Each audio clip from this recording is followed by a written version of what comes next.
Today we're going to talk about the next generation 100 gig pluggable optics, or what we like to call single lambda. First, why do we call it single lambda? Because it sends a single optical channel at the optical side. To compare it to legacy 100 gig optics, if we assume that this is legacy, it takes 4 times 25 gig at the electrical level into 4 different optical lasers into one single optical multiplexer, and then sends 4 different lambdas at the optical level.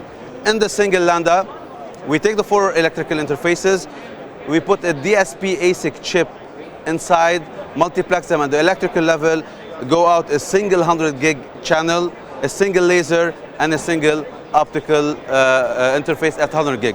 What do we win with this?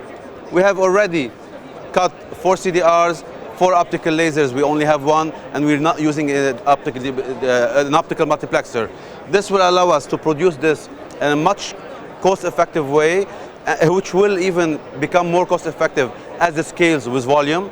This is advantage number 1. Advantage number 2, since we are sending an optical signal at 100 gig, we can then connect it through a breakout cable to the 400 gig pluggable optic. In this one, we can see 4 different pairs coming in, 1 single optic, 8 strands or 4 pairs into the 400 gig. Similarly, we can also connect it to the 8 times 100 gig optics that just went out some months ago, and it will also be future compatible with the SFP112 when it comes out. SFP112, 100 gig electrical, 100 gig optical, so this will also be forward compatible with them. Finally, with this new technology, single lambda optics, we're using PAM4 modulation, we're using DSP ASICs, so quality becomes of utmost importance.